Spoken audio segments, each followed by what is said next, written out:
Olá, gente. Bom dia. E hoje eu irei falar um pouco sobre um livro que eu li faz um tempo, na verdade. E é um livro que é muito genial. O escritor dele é George Orwell, né? George Orwell, por exemplo.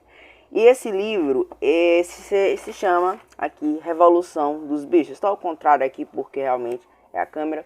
Mas o livro é esse, A Revolução dos Bichos, galera. E esse livro eu gostei muito dele e da genialidade em que o escritor coloca sobre o livro. E a questão dele fazer uma comparação, não diretamente, mas se você ler o livro detalhadamente, estudar o livro, ler com prazer, você vai perceber que acontece isso muito antes, acontecia isso muito antes de George Orwell, e até mesmo sempre aconteceu e ainda vai acontecer, né? E fala sobre as questões de democracia, fala sobre alienação. Então iremos ver tudo isso no vídeo de hoje. Mas antes da gente começar a falar sobre o livro, a gente vai precisar entender um pouco sobre o autor. Vou ler aqui porque a biografia dele é muito grande, mas tem um resumo aqui dentro do próprio livro. Geraldo Jordão Pereira, né? O nome verdadeiro do George Orwell, porque o George Orwell é um pseudônimo. Ele utiliza esse pseudônimo ali para escrever seus livros, mas o nome verdadeiro dele é Geraldo Jordão Pereira, né? Ele começou a carreira com 17 anos, quando foi trabalhar com seu pai, o célebre editor José Olímpio, publicando obras marcantes como O Menino do Dedo Verde e Maurice Druon e Minha Vida, de Charlie Chaplin. Em 76, ele fundou a editora Salamandra com o propósito de formar uma nova geração de leitores e acabou criando um catálogo infantil e catálogos infantis mais premiados do Brasil. Em 92, surgindo de sua linha editorial, lançou Muitas Vidas, Muitos Mestres, de Brian Hayes, e o livro que deu origem à editora Sextante, né? Fã de histórias de suspense, Geraldo descobriu o Código de Da Vinci antes mesmo dele ser lançado nos Estados Unidos. A aposta em ficção, que era o foco Sextante, foi certeira. O título se transformou em um dos maiores fenômenos editoriais de todos os tempos. Então, um pouquinho da biografia dele, né? E é muito interessante que ele sempre quis formar essa geração de leitores, de pessoas que gostam de ler, pessoas que procuram o conhecimento. Sendo um desses princípios, o que forma esse canal de querer buscar o conhecimento. Bem, A Revolução dos Bichos é um livro muito bom, né? E eu vou contar agora a história. A história começa na Fazenda do Solar, em que Jones é o dono da fazenda, assim como sua esposa, que é a senhora Jones, né? Eles governam a fazenda onde tem os animais, as galinhas, as vacas, os bois, todo tipo de animal ali que moram na fazenda, que convivem na fazenda. Porém, o Jones, ele é tirânico. Ele governa os animais por meio do medo, da tirania. Quem for contra ou quem der sinal de revolta vai ser preso, vai ser penalizado. Então, meio que na era do Jones e da senhora Jones, era uma ditadura. Era um período em que os animais eles eram presos, eles não tinham direitos, era um período ali muito triste. Então, o que acontece? A partir daí, existe ali um porco chamado Major, e esse porco ele vai ter um sonho, sonhando com uma revolução em que os animais expulsam Jones e a senhora Jones da fazenda. A partir daí os animais vão ser livres e não vão ser mais governados por um tirano. O que acontece? O Major, então, ele elabora uma reunião ali no celeiro, em que aparecem quase todos os animais, né? Alguns faltam, mas quase todos aparecem. Aí o Major, ele vai dizer assim, gente, eu tive um sonho muito louco, eu tive um sonho em que a gente se revoltava contra o Jones, contra esse governo ditador, e que tudo isso aconteceu e os animais passaram a ser livres. Então, a partir disso, o Major, um tempo depois, ele acaba falecendo, né? E os animais, eles vão começar o quê? Os animais, eles não vão querer mais essa ditadura, essa tristeza ali de ser governado por um humano. Então eles acabam fazendo a revolução, foi uma confusão, foi briga, acabou ali em ferimentos ali e tudo mais. E houve ali a revolução dos bichos, né? Houve a revolução que também dá nome aqui, por exemplo, ao livro.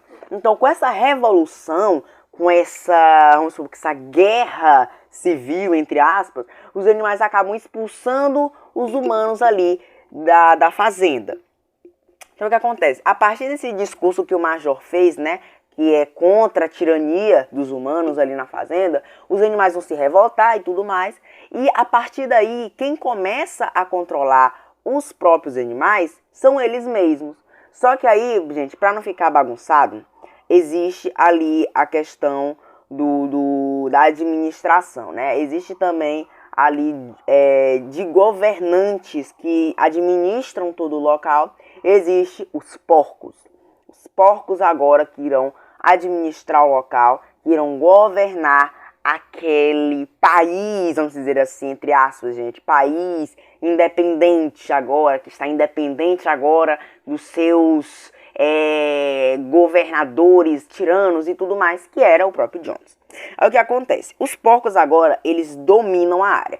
Com o tempo, os porcos irão aprender a ler e a escrever, né? Então, tal que eles vão criar os 7 mandamentos, que eu vou ler aqui agora para vocês. E os mandamentos são: tudo que anda sobre 2 pernas é inimigo, tudo que anda sobre 4 patas e asas é amigo, nenhum animal usará roupas, nenhum animal dormirá em cama, nenhum animal consumirá bebida alcoólica, nenhum animal matará outro animal, todos os animais são iguais perante as leis ou os mandamentos.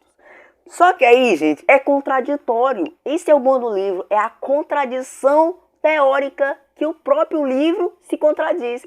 Olha o que acontece. Os porcos agora eles dominam a área porque eles sabem ler, sabem escrever, sabem fazer muita coisa. E agora quem domina ali são os porcos, tendo 2 líderes principais, que é o Bola de Neve e o Napoleão. O Napoleão ele é mais durão, ele é mais militar, e o Bola de Neve ele é mais pro lado da ciência, né? Então tal que ele cria um projeto, que é um projeto muito importante pro livro, que é o projeto do moinho. O projeto do moinho é a criação de um moinho antes do inverno, né? Para que quando ocorresse essa época, os animais estivessem aquecidos a partir da energia produzida por esse moinho.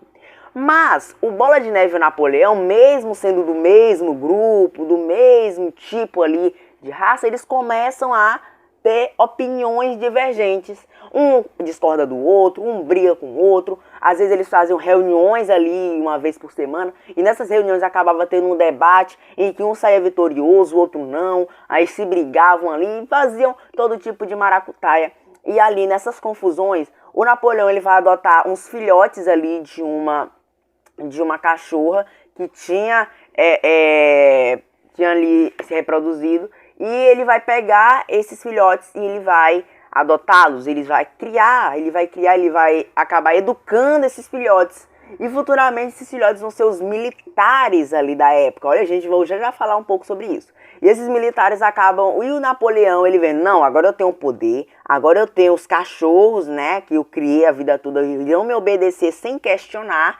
Então agora eu posso dar um golpe de Estado.